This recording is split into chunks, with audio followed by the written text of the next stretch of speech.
My agent and the editors are always trying to get me to stop doing that. Like a long time ago, the writer Charles Baxter, he called me a kitchen sink writer. I put everything in. If I have ambition, it's to create these complex, kind of mysterious, complex, books that hopefully take the reader different kinds of places than they were expecting. From NCPR, welcome to Northwards. People, ideas, and conversations from and about Northern New York, Vermont, and beyond. I'm Mitch Tyke. Support for the Northwards podcast comes from the J.C. Steiniger and M.E. McDonald Charitable Fund at Adirondack Community Foundation in support of the Adirondack Community Foundation, building stronger Adirondack communities. You like Michael Bolton? I do not like Michael Bolton. You know what I especially don't like about Michael Bolton? I don't like his hair. His hair? I think he's changed his hair in the years since. Yeah. He doesn't have Kenny G hair anymore? Oh, Kenny G. Ethan, tell us about your career as a smooth jazz DJ. Well, the year was 1908. And what was your DJ name? Was it Bert Sienna? It was DJ Big Trolley. DJ Big Trolley, they called me. The trolley had just been introduced. Big Trolley. The trolley was going to change the way commerce worked in this country. What's on your mind? What's on my mind? What isn't on my mind? What is the deal with people writing books about the North Country? I'm sick of it, honestly. Get out of our county. Stay out. Get out of our county. Get out of our 9-county area. A lot of people have been. We are both missing the boat by not publishing our books about the North Country right now. I've got 2 in the drawer. This is the time that I need to work on a book about Northeast Iowa. Because by the time it gets done, right. By the time somebody says, yes, we will publish your novel, the great American novel about public radio station managerial roles, it will need to be set in Northeast Iowa because all the novels that come out will be set in the upper Iowa River Valley. People will have moved on from the North Country. Yes. The North Country, definitely having a moment in literature. There's been also more than a few movies made about this region. About 20 years ago, we got Me, Myself, and Irene, which was set in Messina, New York, and looked exactly like not Messina. Me, Myself, and Irene was set in Messina, New York. I did not know that. The Jim Carrey movie? Huh. Yeah. Why was it set in Messina, New York? I don't know. Did they pick it out of a... I think it was definitely not filmed here. And based on like the landscape... filmed in Ogdensburg, right? Yeah, it was filmed in Ogdensburg. No, based on the landscape that they show, it's clear that they were just thinking of like some podunk region that this character could be from. And so while there are a lot of farms in the North Country... Messina isn't just one big field with one cow in it, which is how it's depicted in Me, Myself, and Irene. So, as someone who was living here at that point, were people generally annoyed by this depiction of Messina when that movie came out? I don't remember there being like a lot of public rancor, but I remember a lot of eye rolls. People being like, oh, that's cool. Nobody knew that Messina existed. But on the other hand, they were like, you could have just like come up here and filmed some exterior shots. Or they could have just come up with a fictitious place. Exactly. Just call it upstate New York. It sounds magical. So there was Me, Myself, and Irene. And then about 20 years later, people came back to the North Country to write books about it. And this is the 5th book in the history of this show set in the North Country? Yeah. But let's take a digression for a moment here because you're a movie guy. Does it irritate you when the movie makers get the geography wrong? I'll tell you what irritates me about movies. It's not so much geography because I'm not a geography guy. Maps aren't your thing. I don't F with maps, as the kids say. Do the kids say that? Right after they say 6-7, whatever that means. And skibbity or whatever. What really, really, really bothers me as a musician is when I'm watching a movie and it's clear that the person who's playing the guitar is not playing the guitar. Just like film a close-up on the guy's hands who knows how to play the guitar. And Gretchen, my wife, same thing, except it has to be, she's a viola player. Oh, So okay. anytime somebody is clearly not playing the violin or the viola or the cello or some other bowed string instrument, it drives her up the wall. Yeah, it's never in biopics about musicians. Usually they've got a pretty good eye for detail in those kinds of movies. The best I've ever seen, though, is that movie, That Thing You Do. Tom Everett Scott.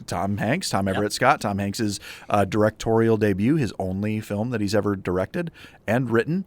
And actually, one of the guys who wrote a lot of the music for That Thing You Do is from here. His name is Phil Hurley. Yes, the Hurley brothers were from Potsdam.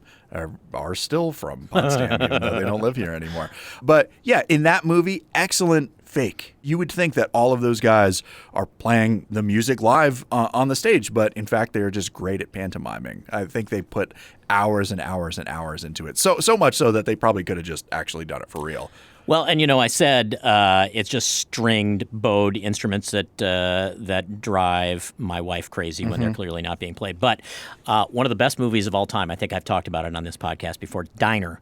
Yeah. There is a scene in Diner at, this takes place in 1959, so it is a strip club, but not really. It's a gentleman's club. A gentleman's club, and character played by Tim Daly, famous actor Timothy Daly. He was in the sitcom Wings, which is not really his crowning moment, but I don't know. Tim Daly. Anyway, he gets really frustrated at how slow the jazz combo is playing as this woman is dancing on stage. So he gets up on stage and sits down at the piano and bangs out a 12-bar blues riff or something like that. And he is so clearly not playing the piano that and actually the saxophone player is so clearly not playing the saxophone, and the drummer is so clearly not playing the drums that it is really the one major failing that movie has. It's really, I think that you can pretty well fake a saxophone. You can pretty well fake a guitar, even depending upon the angle. But a drummer, it's almost impossible. The guy's not even holding the sticks right, and I'm not a drummer. Exactly, right. Like, could they not have found a bit part actor who knew how to play the drums? But I'm also like really attuned to that kind of stuff. And Erin, my girlfriend, she doesn't know or care. Like oftentimes we'll be talking about music, and I'll say, man, you hear that like that chord and that harmony in the background, and she's like, no, I'm really just listening to the vocals. And it's like, it's just because our experiences are so different, that I've spent so much time thinking about notes and harmonies and rhythm and stuff, whereas her focus is just, is it a good song or not? Whereas like I can't not hear that part. Well, the way you judge a good song is different than the way she judges Totally. a good song. Yeah, and both are valid. Anyway, you were asking me about geography. Yeah, I was asking you about geography, but the diversion we went on, the digression we went on was fine. I was going to make reference to people getting the geography wrong. I remember there was a movie called No Way Out with Kevin Costner and Sean Young, who was a woman. From Blade Runner. Is Sean Young? She's also in Stripes. Anyway, the Kevin Costner character, the movie takes place in Washington, D.C., a place where I grew up. And the Kevin Costner character at one point runs into the metro in Georgetown. Okay. Which everybody in D.C. rolled their eyes at, because that's one of the big problems with Georgetown, is that the metro does not go there. And so there are never any parking spaces because you need to drive to Georgetown. And best of all, he goes to get on the metro, and it is clearly the Baltimore Metro that he's on. And if they had just talked to one person from D.C., they would have gotten that detail fixed. Yeah. Yeah. So what's that got to do with this book? Well, it has actually a couple of things. Okay. We talked this week to Matt Bondurant, who is a novelist, who is the latest person to write a book set in the North Country. Strange literary renaissance that we are experiencing here. And he does get the geography right. He has invented the little town or the little city that the book takes place in. Anybody who reads the book in the North Country will instantly recognize that this is a fictionalized version of Plattsburgh. But other than that, there are characters who live in the shadow of the wall in Dannemora, and it's actually called Dannemora? It's called Dannemora. Oh, in the okay. book. Yeah. No, the only town in the book that does not get named. It's strange by its absence. Plattsburgh never shows up in the book. Because this is a fictionalized Plattsburgh. Exactly. Okay, And so interesting. people would be like, interesting. "Wow, how is this Plattsburgh?" But that's not Plattsburgh. So why not just set it in actual Plattsburgh? Well, because some bad things happen in the book. Okay. And he's we taking actually- liberties with the geography, presumably? He's taking some liberties with the geography. He's also shrunk the city a little bit to make the conflict a little closer to the surface. You'll hear him talk about this.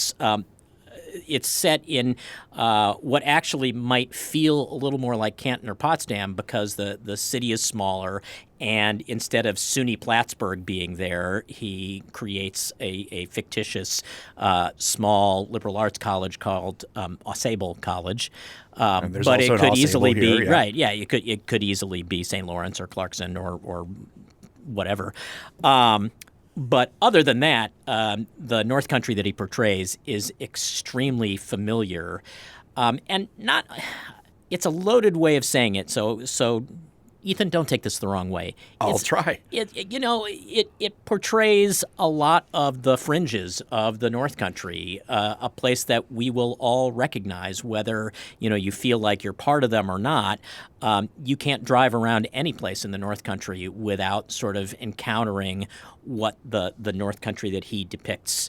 So you're is talking like. about like the fringes, you're talking about crime and poverty and drug use and stuff? Yeah. Okay. Yeah, exactly. And what it is like to grow up in a house that's directly opposite the Dannemora wall.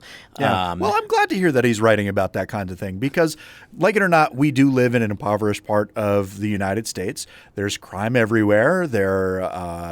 People are hungry and people can't always pay their bills and they have to make choices between keeping the heat on and paying for their insulin. It's a real part of everyday life in the North Country. And, depending upon what industry you work in, sometimes you are a little bit more insulated from it. I wouldn't say that I necessarily grew up poor, but my family was maybe working middle class poor. They didn't have a whole lot of money in the bank, but a lot of people I know, like, 2008 recession, and they couldn't pay their bills. Their power went out, and they were heating their houses by cutting up Furniture. Furniture and pallets that they could get from big box stores and stuff. Like, that's a real part of living here, and it's not always glamorous. And many of those people are portrayed in this novel. It is it's a crime thriller. It involves drug running across the border. We try not to give away too many spoilers. We really don't give away any spoilers. But it also explores some big kind of existential questions. And Matt Bondurant was really good at talking about them. And he's also really clear that for as rough around the edges as the North Country that he portrays is, he really does write it with some affection for the people who he's portraying, and he does have his own. In the grand scheme of his life, he did not live in the North Country for very long, but it was a really formative part of who he is today, and we get into that as well. We reach Matt Bondurant, who teaches writing at the University of Mississippi in, I believe, his office in Oxford, Mississippi. Welcome to the show. Thanks for joining us. Thanks, Mitch. I'm really glad to be here. And I can't say that I'm a happier person for having read this book, but what an absorbing read. Yeah, there's some dark moments, that's for sure. Yeah. Well, and also on behalf of all of us at North Country Public Radio, thank you for the shout out on page 241, even if it comes as a way to typecast a couple of minor characters. That's the way I don't remember that at all. What did I say? You were describing a couple of students as being on the side of the spectrum where they lead the Take Back the Night rally on campus, and they work the phone banks for North Country Public Radio and Hillary Clinton. Right. Yes, that's a bit of stereotyping, I guess. But it gets the idea across, right? Well, and I was telling somebody at the station here, but we're having this strange North Country literature renaissance. Yours is like the fifth novel set in the North Country that I have read in like the last year and a half. But yours was the first to actually directly reference NCPR, so we are appreciative. Yeah. Well, I'm also no stranger to the pledge drive. Having worked at NPR before. So I've done a lot of that. I always enjoyed it. I liked it. I liked the kind of pressure of live, Yeah. having to talk on the air and talk to people about contributing and the importance of it. I thought, I always enjoyed that. Yeah, live radio working without a net is there is something to it. So it took me a little research, but do I have this right? Did you teach at SUNY Plattsburgh for a time? I did. I was there for 2 years. This was back in 2006, 2007, 2008. It was my first tenure track job as a university professor. It was very exciting, and I really enjoyed it. I loved everything about it. We had our first child was born there. My wife, though, is from Texas, and after 2 winters with the child, we had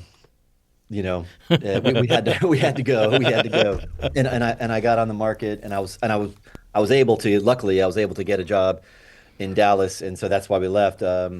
But for myself, I was I love winter sports. I'm into skiing. I'm into all that stuff.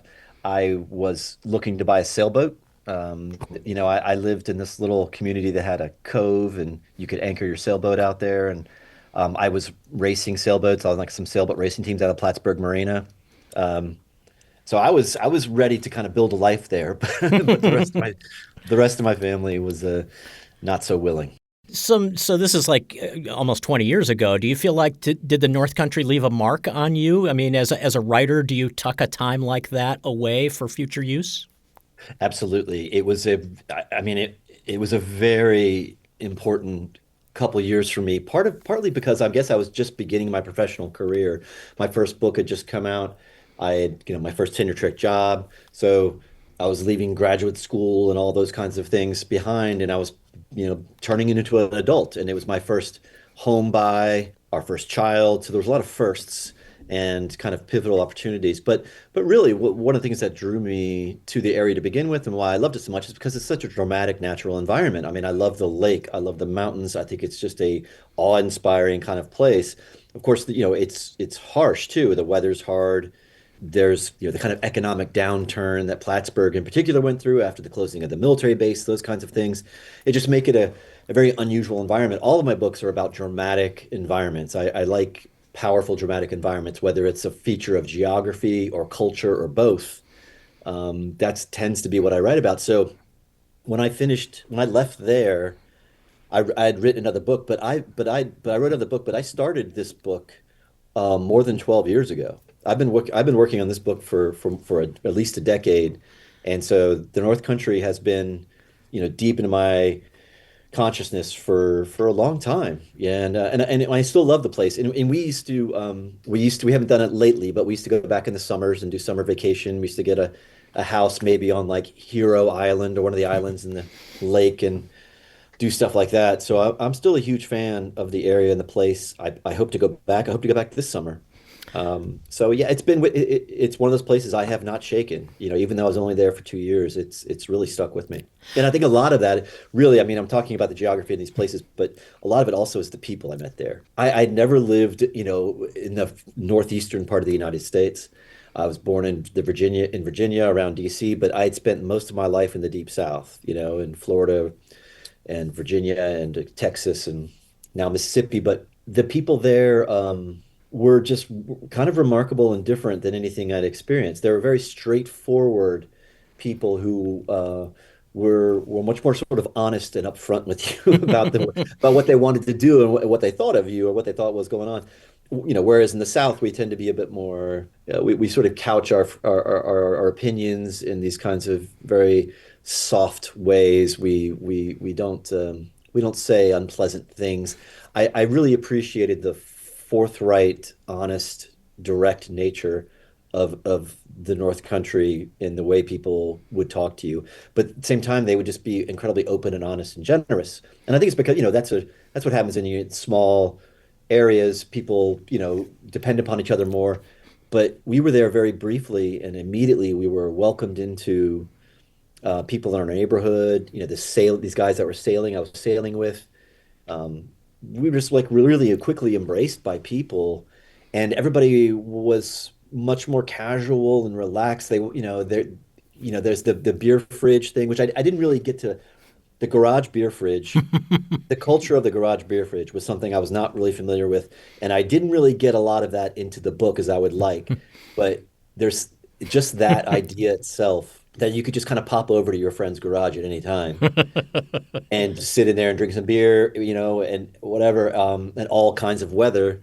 I find that really fascinating and kind of welcoming. There's a kind of a warmth there. And of course, when the winter comes in, people have these basement bars and stuff, and they kind of hunker down. And I kind of always kind of like that. So it's really, I'm hoping the book is like a testament to the kinds of people that inhabit this country, this area of the country. Yeah, well, and I think it's interesting to think about how it's a testament because there are a lot of people in this book who really exist on the margins, and when you talk about the margins of the North Country is kind of the margin of the United Yeah. States, Yes.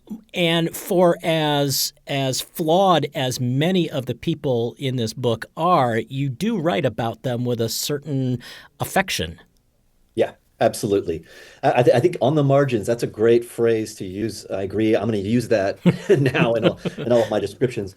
No, exactly. And it's because that's the way it felt. That's the way it felt to me. I was meeting people who seem to exist, on the kind of margins of the United States, geographically and everything else. But also, it's a tough place to live.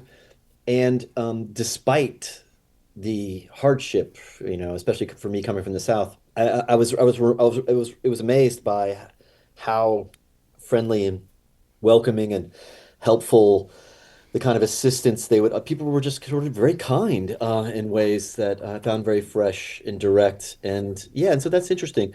And I think that there's something about the a lot of writers were fascinated by the ideas, that famous phrase, people living out their lives of quiet desperation, the hidden lives, the hidden interior lives of just regular people living out these strange, marginal little existences, but they have interior lives that are just as deep and rich as anybody else. They have hopes and dreams, and that's definitely something I really like to explore, and I really enjoyed doing that with this book. Yeah, they have hopes and dreams, but it struck me that so many of the people who populate this novel are looking for something, but they're not really sure what it is that they're looking for. Either literally, in the case of Tom Kaiser, who's looking out into space and recording these mysterious numbers, Yeah. or some of the other characters, Emerson and LeClaire and Sydney, who don't really know what they're looking for in life. Yeah, absolutely. And I was hoping to kind of capture all of them, in these moments of it's a kind of existential crisis for all of them. And which is what I think most novels are trying to get to. But I definitely wanted to portray these individuals in the throes of a kind of an existential crisis or questioning, the being unsure. I think there's something about, especially a place like Plattsburgh, or the way it felt to me, where resources are limited. Let's say opportunities are limited. Now, in the book, I kind of exaggerate that even further. I mean, definitely in the book, I'm exaggerating some of the pressures, but I think it's really interesting when people who are in extremely difficult situations have to consider these kinds of questions. And if they find, a lot of the book is about these characters trying to find the kind of fortitude to try something, to take the risk, to go, either like maybe to leave or to try some kind of business venture or do the thing that somehow will, bring them into the next phase of their life, whatever it may be. And also when I was in Plattsburgh, that's what I was feeling. I was just beginning this early phase of my life. I didn't really know what I was going to be like as far as a writer or a professor or anything else. It felt all very new, and yeah, it was a lot of the same kinds of thoughts I was having at the same time. Was it weird to you said you've been writing this for at least noodling it around and then writing it for more than a decade. Was it hard for you as someone who has gone on to presumably be more comfortable in his own skin as a professor and as a writer to revisit that time in your life and remember what it was like? Not as hard as I would have thought it would be, or that it was. Well, I think that there's a bit of that that never leaves us. The thing about being a writer is that with every new book you kind of go through it again. And also my books all tend to be there are certainly similarities and there may be some stylistic things, but they're very different books. Like they're set in very different places. Some of them are just radically different. I've written two historical novels and I've written these other ones that are more contemporary pieces, but with each book, I feel like, well, I'm trying to do something new. And so, in a way, I'm kind of staking out new territory. And I am very unsure about it or what I've done or what it means. At the end of, when I finish a book and it comes out, I am in a kind of a state of unknowing, which is exciting, but it's also baffling. I'm not really sure. Um, I wish that with publication came a more direct sense of what this means for me as a writer or as a professional or anything else. But it just further complicates things, right? Well, I mean, I'm just as unsure about what it is that I do now than I probably was back then. I mean, in fact, back then I probably had like a vision or something, and now I've been in this business long enough to know that I was all wrong about that. It's different, it's more complicated, it's more unexpected. And that's part of the fun. That's kind of the excitement of it. I mean, there are people who write novels, series of novels, for example, or they write novels that are very much the same kind of novel and whatever. And that those books do really well and readers love them because they know what they're getting. But I've never wanted to do that. I've always wanted to do very different things. And so that creates this strange up and down kind of carnival of I don't really know what it is, what the results are going to be, or how it's going to affect my life or change the way I write or teach. You just kind of keep going to the next project. Does make you wish that after a book is published that some kind of authority would walk in and give you a stamp of approval and say, this book is what you think it is.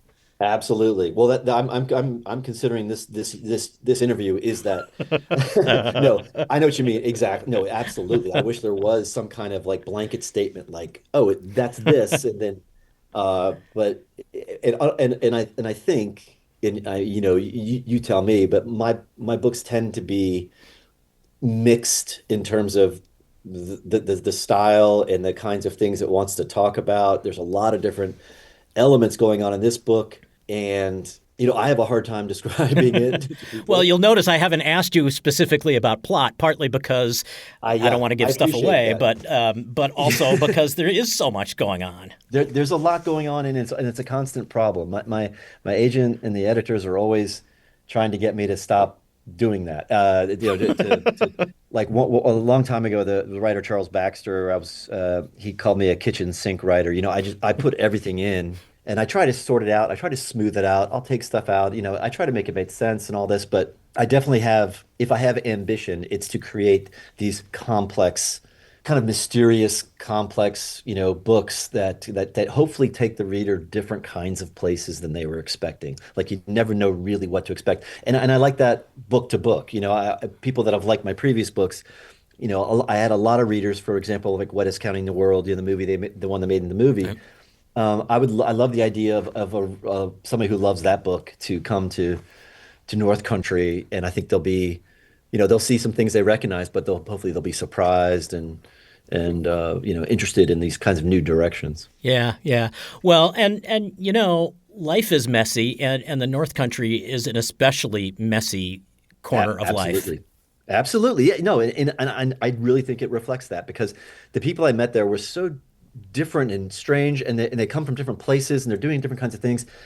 And of course, we talked about like the weather. We talked about economic conditions. You have, you're in Burlington, Vermont versus Plattsburgh. You could see these economic disparities and things. And you've got massive yachts, sailing, and then you have a huge amount of people on public assistance. It's a study in dramatic juxtapositions, and really, that's probably one of the most common threads that I do have is that I really enjoy dramatic juxtapositions, looking at these two disparate things close together, and the result of it, the result is plot. There's interesting things, tension, stuff happens when these kinds of worlds have to collide, and so and you see that in the characters too. I have some characters that are much more affluent and worldly, and they have aspirations of certain kinds, and there's others that are at a completely different level.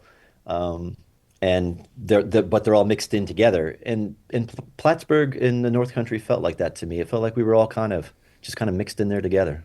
Well, and in the middle of all of these, small and sometimes large existential crises, gets thrown the influx of drugs from across the border Yeah. for people who might be looking for an easy way to figure out where they're going. Absolutely. And well, yeah, and also, with economic downturns and stagnations and things, people turn to those kinds of things. And also, the small private college that's in the novel, which is, based loosely on SUNY Plattsburgh and some other places, sort of. But I wanted that college there also because I had this university professor and I had a student and I wanted to work with that. Um, but yeah, the drug thing, when I was very early on, when I was looking at the border, because I love Plattsburgh and Rouse's Point and those areas that are right up on the border. I think, I mean, speaking of the margins, that's like it feels like the frontier of something. It's really neat. And when I was just doing very preliminary research, and I learned that the majority of the MDMA comes across that border from Quebec, and that a lot of it comes across in these very bizarre ways, like like snowmobiles and ultralight aircraft and things. I mean, that's pretty cool. I was, I mean, sometimes people ask me like, they ask me about these kinds of decisions, and sometimes the answer is, I just thought it was really cool. I thought it was really interesting that somebody could put a backpack worth $5 million worth of ecstasy and drive a snowmobile in the middle of the night across the ice. I mean, what an intense, exciting thing to do. I mean, dangerous in every way, and just I mean, thrilling stuff. And so I knew I wanted to get to who are these people that might do that? How would somebody find themselves in this position? The novel includes a series of epigraphs from a book of legends of the North Country, and I will confess I do not know whether this is a real book or one you have invented. It is not real. I made it up entirely. Yeah. I wanted the idea. Well, first of all, I want it to seem real. I'm hoping it feels real. That's why I didn't know. Yeah, good, good. It was effective then. I think I wanted the sense that this wasn't just now, that there was something timeless about this. There was something permanent because the boy at the bottom of the lake in those stories, he's been there forever, and because I didn't want it to just like this is just a one-off thing. This is happening forever, and that others, other people have seen this boy throughout different stages of history, and I just think that's really fascinating. This all comes to anytime you have big body of water, especially like Lake Champlain, you have Champy and all that. Anytime there's a mysterious deep water like that, you start to think about what might be lurking in there. And I had the kind of idea or the image of when I was thinking about people who drowned and fallen through the ice and that sort of the dying like that, which comes from a fascination of the ice for me and all this kind of thing. But that when they drifted to the bottom, there would be somebody down there to catch them. And so that kind of came to me as sort of an image. And then I saw this boy like walking across the bottom of the lake, and then I saw him walk out of the lake, and then it seemed that he would try to find and want to watch other people, like watch other children like himself. And then that he would be confused about why he's there, why he's like this. Why does he have to return to the bottom of the lake? He doesn't know. He leads this very strange existence. I just found that kind of idea fascinating, and I'm hoping that it kind of resonates with the reader, not so much that it really explains anything. I think it makes things more mysterious, hopefully, and more kind of complicated, but that it would sort of resonate with that eternal feeling, so that this was a deep mystery that's been going on for centuries rather than just this one winter season, let's say. Right. Can you talk about how music plays a role in this story? Well, it's a pretty big role in all my work. I love music, referencing music, and it's something that in my own life, I'm constantly surrounded by music. I'm always playing music or whatever. If I walk into a room with people and there's no music, I'm immediately within the first 5 minutes, I'm either asking about that or I'm producing some myself. Like it's just I don't know, it's just constant for me. And so a lot of times when my characters are doing things, I'm always kind of imagining it with them playing something.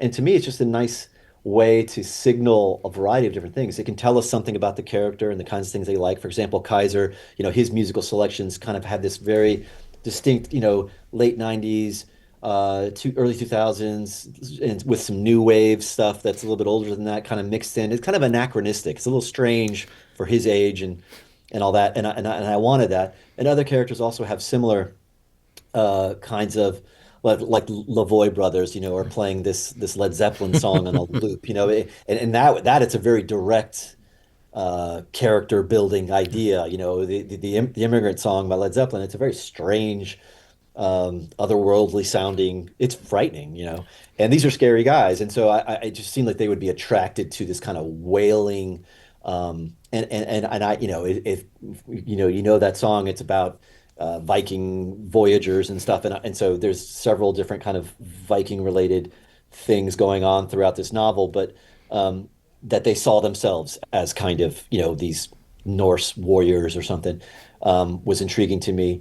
So yeah, creating a soundtrack for my books has always been part of my process, really. And I'm listening as I'm writing, and it's all part of the process. And I love it when I read books that do that. So that's I just want to do it as well. I will say I felt like I had some insight into Donnie LeClaire right away when it turns out he's heavy into Brian Ferry and Roxy Music. Yeah.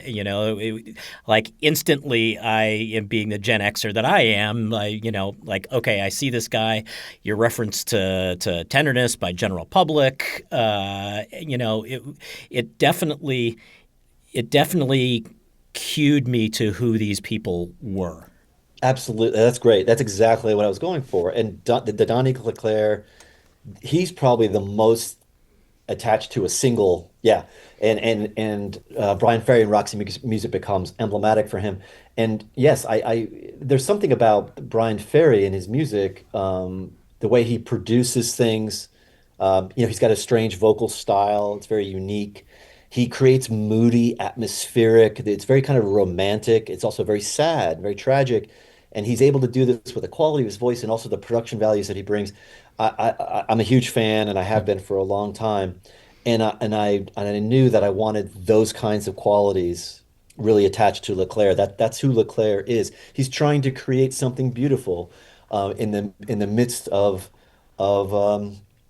sad and terrible things. And also I've always found there's this quality in Brian Ferry's music and his voice, of a kind of isolation and loneliness. There's Brian Ferry. He sort of feels like somebody who's sort of calling out, in isolation, and that's Donnie LeClaire. Donnie LeClaire feels very alone. He feels very isolated and trapped. His relationships are stunted, but partially because of his own, he's got his own problems and predilections and stuff. He can be an arrogant kind of person. He kind of looks down on a lot of people in the North Country because he represents kind of the top end of things. And also at the same time, Brian Ferry is a little bit ridiculous at times. You know what I mean? Like, especially like people who don't like Brian Ferry and Roxy Music, they think it's ridiculous sounding and like overly like melodramatic. And Donnie Claire is that. He is kind of ridiculous, and he's melodramatic, and with his paintings and everything. It just seemed like the perfect kind of environment to listen to. Like I think about his big salon with all his paintings and everything like that. Like that's where you would listen to Brian Ferry to me. Yeah, and I'm a fan. So it's fun to get to include stuff like that you're a fan of. Well, and I saw just I don't know, it was just in the last couple of days you posted a link to the official North Country playlist. Yeah, this is the first time I've done that, where I have a list of every song that's mentioned or referenced, or it's sort of played in this story. And I did it on a whim, just to see what it looked like, because I was kind of curious about if there was some kind of pattern.